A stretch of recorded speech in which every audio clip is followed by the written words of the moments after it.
السلام علیکم پیارے بچوں، آج ہم سبق نمبر 20 صبر کا پھل پڑھیں گے۔ نانی اماں عشاء کی نماز پڑھ کر جو ہی اپنی چارپائی پر آ کر بیٹھیں، بچوں نے انہیں گھیر لیا۔ سب ایک ساتھ چلانے لگے، نانی اماں کہانی، نانی اماں کہانی، سناتی ہوں، ذرا دم تو لوں، اور تم لوگ اس طرح شور مچاؤ گے تو کیسے سناؤں گی؟ اچھا چڑی مڑی چپ، اسما نے منہ پر انگلی رکھتے ہوئے کہا۔ سب بچے خاموش ہو گئے۔ نانی اماں نے کھنکار کر گلا صاف کیا اور پوچھا، بتاؤ کون سی کہانی سنو گے؟ پریوں کی کہانی، عارف بولا۔ نہیں جادوگر کی، رشیدہ بولی۔ نہیں جنگلی جانوروں کی، اسماعیل نے زور دے کر کہا۔ نانی اماں بولی، بچوں یہ کہانیاں تو تم ہمیشہ سنتے رہے ہو، آج میں تمہیں ایسے پیغمبر کی سچی کہانی سناتی ہوں جو بہت صبر والے تھے۔ تمام بچے ہاتھ باندھ کر بیٹھ گئے اور نانی اماں نے کہانی سنانا شروع کیا۔ حضرت ایوب علیہ السلام اللہ کے ایک پیغمبر ہو گزرے ہیں۔ آپ بہت مالدار اور خوشحال تھے۔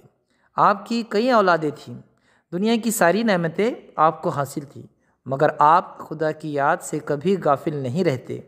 آپ خوب دل لگا کر خدا کی عبادت کرتے تھے۔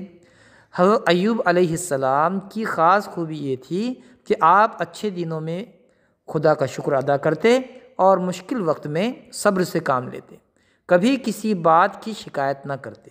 بچوں، اللہ ہمیشہ اپنے نیک بندوں کا امتحان لیتا ہے۔ حضرت ایوب علیہ السلام بھی اللہ کے نیک بندے تھے۔ ایک مرتبہ اللہ نے آپ کو بڑے سخت امتحان میں ڈال دیا۔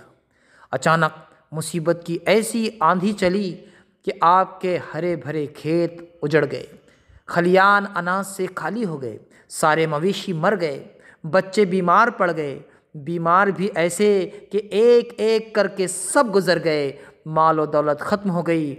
کچھ دنوں بعد آپ بھی سخت بیمار ہو گئے، آپ کو کوڑھ کا مرض لاحق ہو گیا، بدن میں کیڑے پڑ گئے۔ حضرت ایوب علیہ السلام کی یہ حالت دیکھ کر دنیا والوں نے آپ سے منہ موڑ لیا، رشتہ داروں نے بھی ناتا توڑ لیا۔ اگر کوئی آپ کے ساتھ تھا تو وہ آپ کی نیک اور پاک باز بیوی تھی۔ وہ رات دن آپ کی خدمت اور دیکھ بھال میں لگی رہتی، ڈھارس بندھاتی، محنت مزدوری کر کے اپنے دکھیارے شوہر کے لیے کھانے پینے کا بندوبست کرتی۔ حضرت ایوب علیہ السلام نے مصیبت اور پریشانی کے ان حالات میں بھی خدا کی عبادت ترک نہ کی۔ ہر وقت آپ کی زبان پر خدا کا ذکر ہوتا۔ آپ کو اس بات کا یقین تھا کہ ہر تکلیف کے بعد راحت ملتی ہے، خدا مجھے صبر کا پھل ضرور دے گا۔ آخر خدا کو حضرت ایوب علیہ السلام کے حال پر رحم آ ہی گیا۔ آپ کی آزمائش کے دن ختم ہو گئے۔ ایک دن خدا کے حکم سے زمین سے پانی کا چشمہ ابلنے لگا۔ خدا نے آپ کے دل میں یہ بات ڈالی کہ اس چشمے کا پانی پیو اور اس سے غسل کرو۔ آپ روزانہ یہ پانی پیتے اور غسل فرماتے۔ خدا کی قدرت سے رفتہ رفتہ آپ کا مرض دور ہوتا گیا۔ ایک دن آپ پوری طرح صحت یاب ہو گئے۔ آپ کے کھیت بھی ہرے بھرے ہو گئے، باغوں میں بہار آ گئی، دولت واپس مل گئی، غم کے بادل چھٹ گئے، زندگی میں خوشیاں لوٹ آئی۔ حضرت ایوب علیہ السلام امتحان میں پورے اترے تھے۔ کہانی ختم ہونے کے بعد نانی اماں نے پوچھا، بچوں بتاؤ تم نے اس کہانی سے کیا سیکھا؟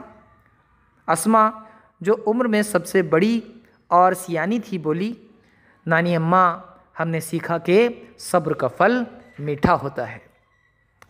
نانی اماں نے خوش ہو کر کہا، شاباش، جاؤ اب سب اپنے اپنے بستر پر جا کر سو جاؤ، صبح اسکول جانا ہے۔ بچوں نے نانی اماں کو سلام کیا اور سونے کے لیے چلے گئے۔